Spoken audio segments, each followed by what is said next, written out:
normalmente. Eh, ¿Cómo se llama? Diana, Diana, ¿cómo? Diana Patricia Aguirre. Bien. ¿Sí está bien ahí? Sí. Iniciamos. Acércate de es mejor.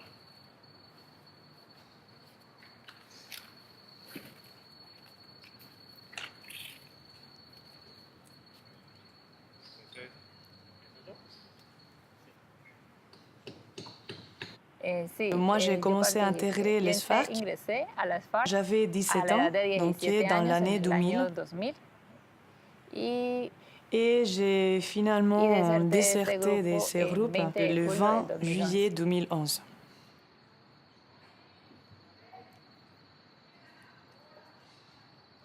Donc, tout d'abord, parce que je suis d'un département qui est très éloigné, très isolé, où l'État n'a quasiment pas de présence. Donc, c'est la guérilla, celle qui dirige. Donc, c'est celle qui va solutionner tous les problèmes entre les voisins, c'est celle qui est vraiment présente. Donc, c'est tout ce que je connaissais. C'est comme si c'était l'armée de cet endroit. Et aussi, il y a que chez moi, il y avait beaucoup de violence. Mon beau-père était alcoolique, frappait ma mère, il nous maltraitait. Mais bon, moi, ce que j'aimais beaucoup, c'était étudier. Quand j'étais en seconde, avec 15 ans, je suis partie en ville pour faire mes études. Et donc, j'ai travaillé la jour et j'ai étudié la nuit. Mais dans la première classe, en trigonométrie, je m'endormais. Et donc, ça m'avait découragé beaucoup. Et finalement, j'ai appelé ma maman qui m'a conseillé de rentrer. Et c'est à ce moment-là où j'ai retrouvé encore mon beau-père qui était toujours bourré, toujours très roussier. Un jour, j'ai croisé la guérilla et je me suis engagée.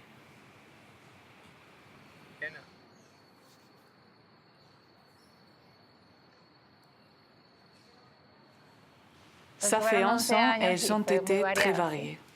Au début, c'est un parcours basique.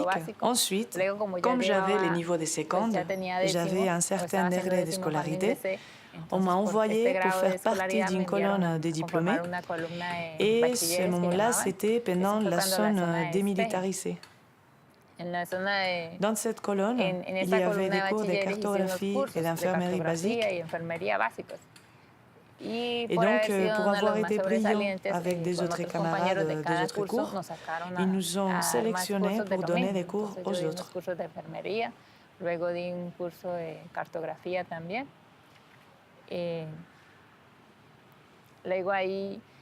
Après, pendant cette période d'initiation, j'ai rencontré El Mono.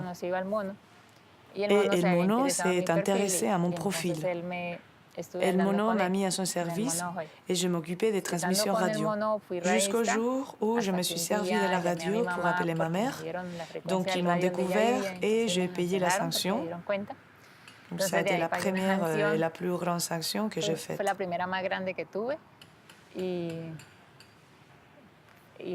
Ensuite, on m'a envoyé prendre des cours d'anglais avec l'hollandaise et une autre guérillera qui s'appelle Rocío. On a fait 6 mois d'anglais avec des autres camarades. Ensuite, j'ai eu des autres missions. Après, j'ai été dans le champ de la propagande où j'imprimais la revue Résistance. Je m'occupais aussi de faire et d'imprimer les tracts militaires. Et ça jusqu'au plan Patriota. Alors on m'a envoyé dans une compagnie mobile où je suis restée pendant 3 ans. Pendant ces 3 ans, j'étais parcourir Caquetá, Guayane, Putumayo. Et de là, je suis rentrée. On a retrouvé El Mono à la région de Macarena et il m'a envoyé pour faire partie des animateurs du canal radio des FARC. Et là, ça a été ma dernière mission jusqu'à ce que je déserte.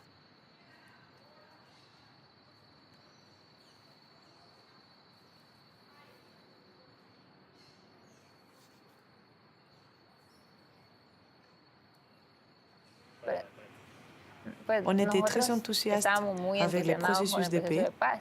On espérait que la paix arrive pour pouvoir rentrer dans nos familles. pues de pronto va a poder regresar a nuestras familias. On espérait gagner quelque chose au niveau de partage des terres qu'on était en train de réclamer pendant les processus de paix.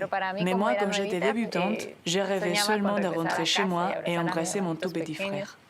Et logiquement, quand tous ces accords se sont rompus, quand on a dit qu'il n'y avait plus de zones démilitarisées, ça a été dur. Ça a été très triste, comme si d'un coup je voyais la porte fermée et bon, je me suis dit, c'est fini là, je dois rester ici. Et la même nuit, quand on a appris la nouvelle, moi j'avais du paludisme, je ne pouvais même pas marcher. Malgré tout, on est tous sortis en marchant. Et c'est mes camarades qui m'ont aidé avec tout, avec les fusils, parce que vraiment je ne pouvais pas marcher. Mais oui, effectivement, ça a été très triste.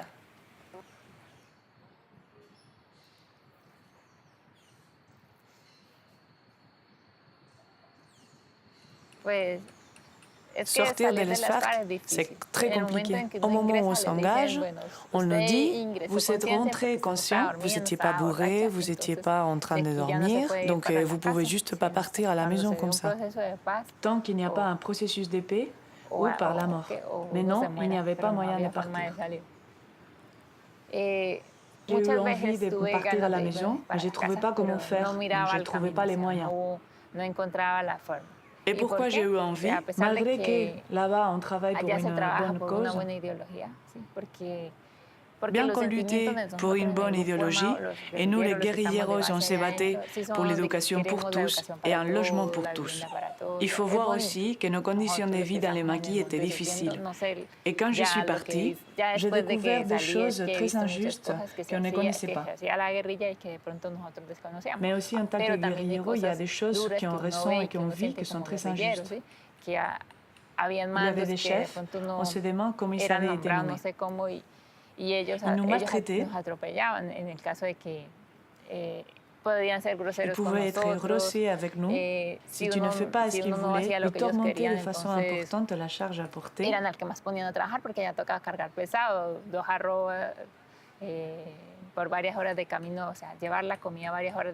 Ça pouvait faire plus de 20 kilos lors des marches très longues, plus de charges personnelles. C'est tout ça que je voyais.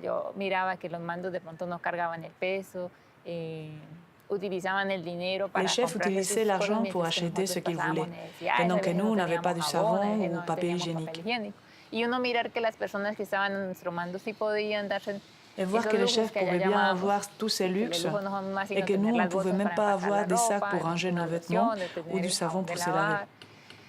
Pendant qu'eux, ils marchaient bien légers, nous, on avait même des crampes parce qu'on portait tous les poids. Tout ça m'a bien démotivée. Il est même arrivé que si un chef avait un conflit avec un autre compagnon, qu'il l'accuse d'être un espion. Et pour être un infiltré de l'armée, on le faisait passer un conseil de guerre. Même si on dit que pour que quelqu'un soit fusillé, ça dépend d'un vote personnel ou volontaire, en fait, personne n'est vraiment libre de son vote, car si tu n'es pas d'accord, on dit que tu es aussi un ennemi. Même si tout était bien réglementé, on aboutissait au résultat contraire.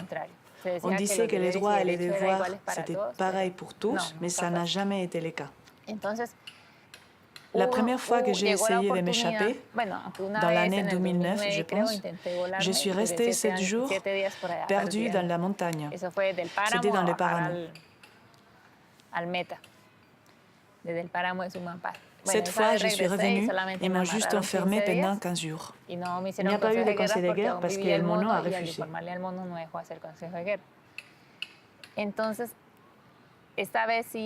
La deuxième fois que j'ai trouvé la possibilité pour m'échapper, c'était avec un garçon qui habitait dans une communauté indigène de l'endroit où on habitait.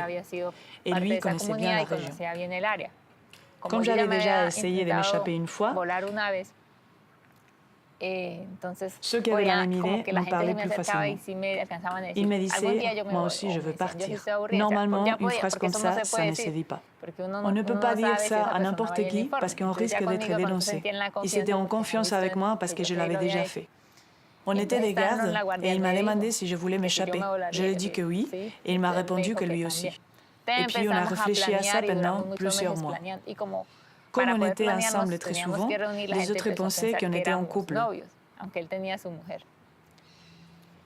Un jour, un autre est arrivé.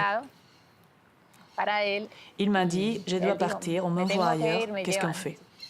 Je lui ai répondu, on s'échappe. Il a répondu, on y va. Ce soir-là, on a demandé la permission pour dormir ensemble. Pour que ce soit possible, on lui a donné le premier tour de garde et à moi le dernier. Dès qu'il a fini sa garde, on s'est échappé. On est passé dans les hameaux où il habitait. On a pris quelques vêtements, un téléphone portable et j'ai commencé à appeler mon frère. Je lui ai demandé de me récupérer et c'est comme ça qu'on s'est échappé.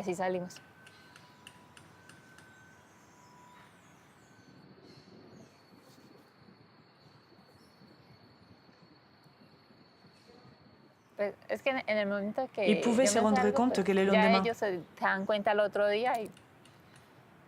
ils ont pensé, il ne va rien se passer, c'est sûr qu'elle rentre chez elle. Le risque était que j'aille voir l'armée pour leur dire où étaient les camps. Et ils risquaient d'être bombardés, comme c'est déjà arrivé. Et non, ils étaient sûrs que je n'allais pas le faire.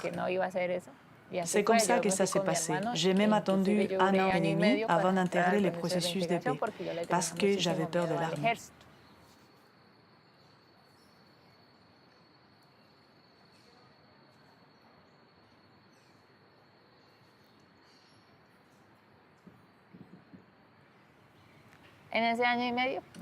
Au début, mon frère m'a amené faire connaissance d'une tante.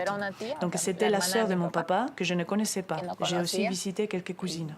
Ça a été un voyage de 3 jours, un voyage où ils m'ont amené dans des régions plus lointaines. Après, j'étais chez ma grand-mère et je suis restée avec elle quelques mois. Mais c'était difficile d'être seule avec elle parce que je ne connaissais personne. Pas loin vivait une sœur de mon beau-père qui était très gentille avec moi. Et avec elle, je suis restée pendant 6 mois. À ce moment-là, j'ai commencé à étudier la nuit dans un lycée. Je cherchais un travail, mais je ne savais pas bien m'y prendre. Je ne sais pas si je l'ai dit, mais quand je suis partie, mon vocabulaire était très différent.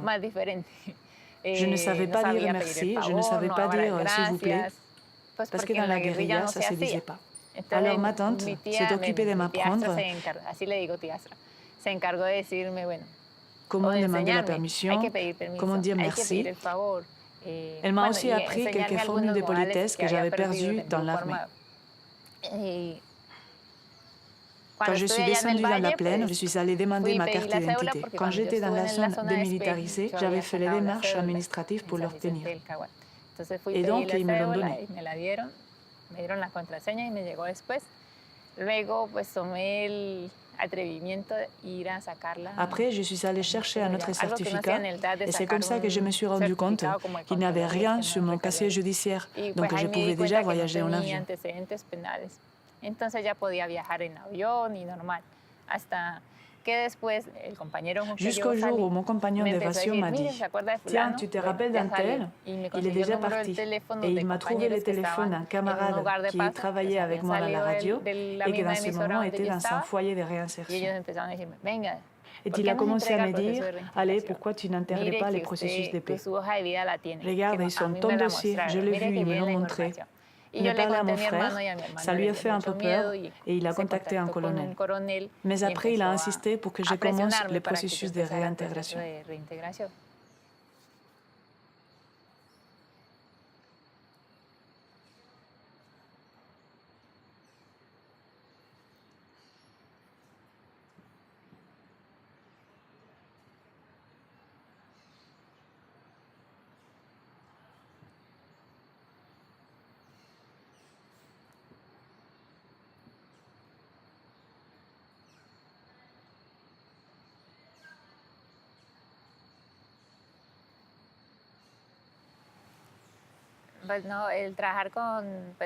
Travailler avec les ex-guerrilleros, je sais, parce que je fais partie des FARC.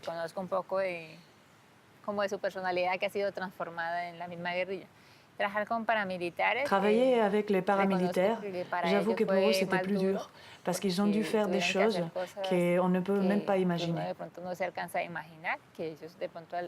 J'ai même entendu des choses terribles qu'ils ont vécues, et c'est là de leur début.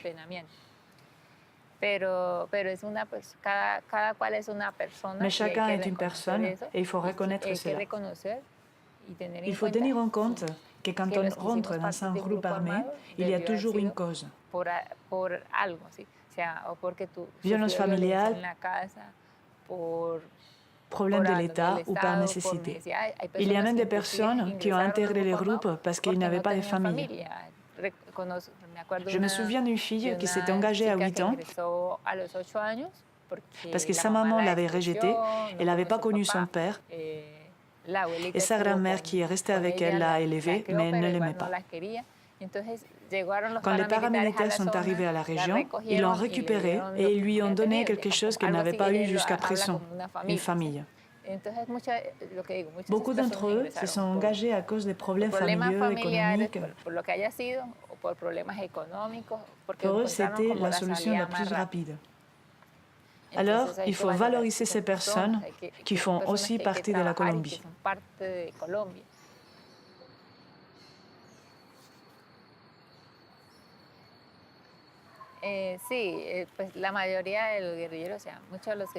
La plupart des guerrilleros, c'est des personnes qui viennent soit de la campagne, soit des villages très éloignés.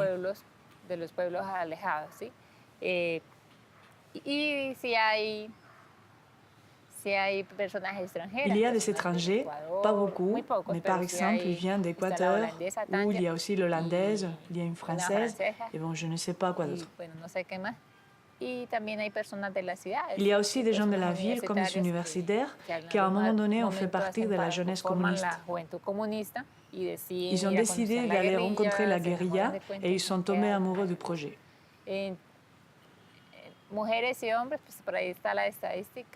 Il y a plus d'hommes que de femmes, mais parfois ça peut être le contraire, comme par exemple à la radio, où il y avait plus de femmes que des hommes.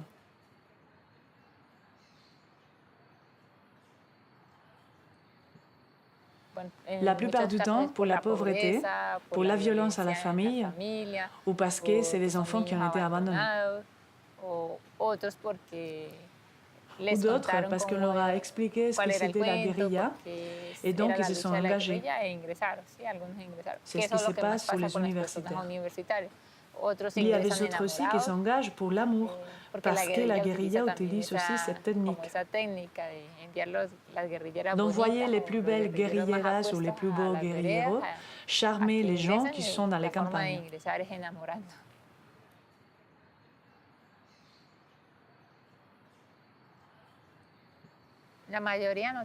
La plupart d'entre eux n'ont pas d'éducation. Il y en a beaucoup qui arrivent qui ne savent même pas écrire ou lire. Donc à la guérilla, on leur apprend à écrire et à lire, et c'est obligatoire pour pouvoir arriver à des postes de commandement. Mais la plupart, à un niveau très basique d'éducation, il y a très peu. Ceux qui sont éduqués, c'est ceux qui viennent de la ville ou de l'université.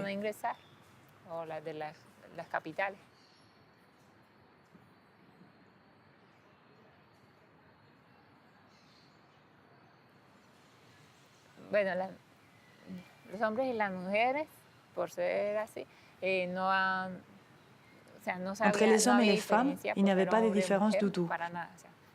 Ni pour commander, ni pour être dans la radio, ni pour être infirmière. Et même pour les tâches ordinaires, comme par exemple préparer le feu, couper des bois, préparer les WC, c'est tout pareil. Mais s'il y avait des petites différences qu'il faut prendre en compte, comme par exemple quand il fallait porter une charge très lourde, on choisissait toujours une personne très forte. Même chez les hommes, il y avait toujours des écarts de force, donc on choisissait toujours celui qui était le plus fort.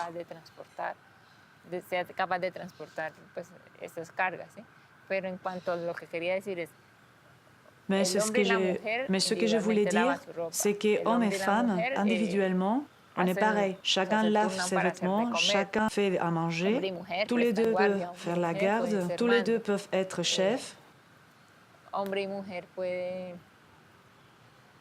Et tous les deux peuvent décider de rompre dans une relation de couple.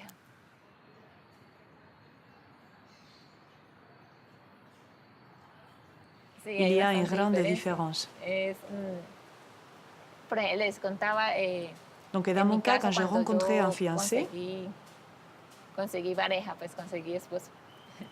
il était mon copain, il est venu me rendre visite. On a commencé à vivre ensemble et il a commencé à laisser ses affaires un peu partout à la maison. Les chaussures, les pantalons, les t-shirts.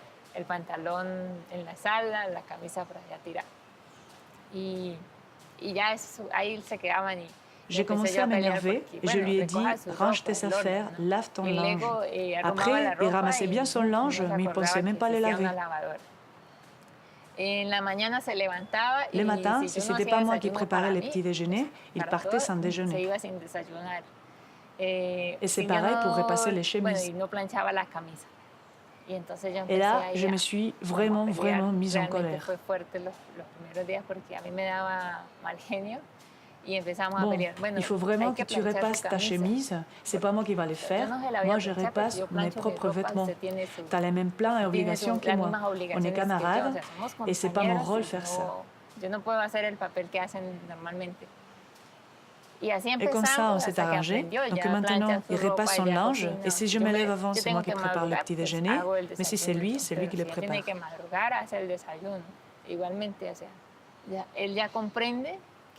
Il a compris qu'on n'avait pas deux rôles différents, mais qu'on était camarades. Et dans la maison, on s'entraide. On a tous les deux les mêmes rôles. J'ai une tante qui a 73 ans et elle défend l'idée de que c'est la femme qui doit s'occuper des affaires de l'homme pour qu'il aille bien habillé au travail.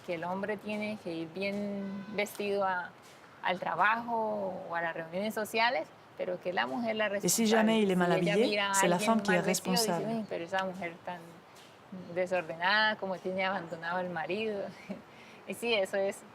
C'est un exemple de la grande inégalité qu'il y a entre les genres.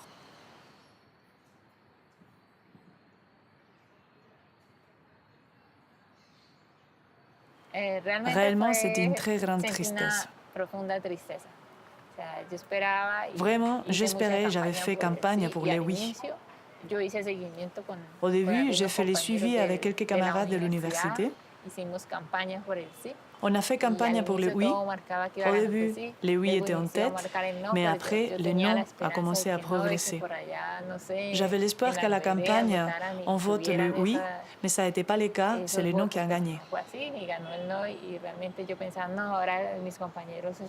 À ce moment-là, je pensais à mes camarades qui devaient repartir dans le maquis. J'étais en contact avec quelques camarades qui participaient aux négociations de La Habana.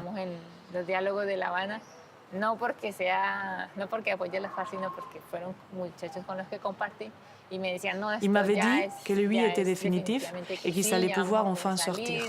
Et quand le non a gagné, ça veut dire qu'il devait rester dans le maquis. Et j'étais très triste.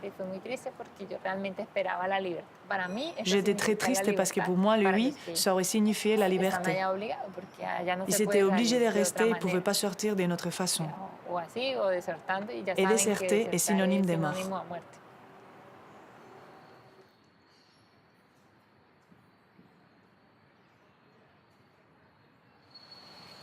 Le processus va gagner, je suis sûre que oui. Les deux parties s'y sont engagées.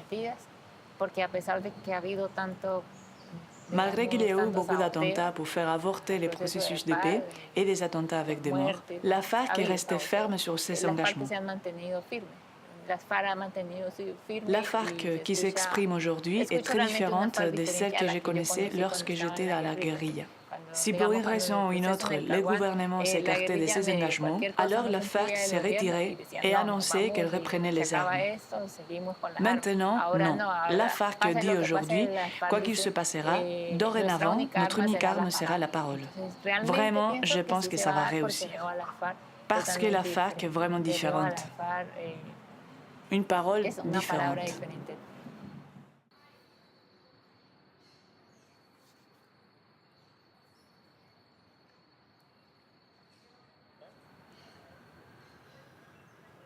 puedo omitir. ¿No es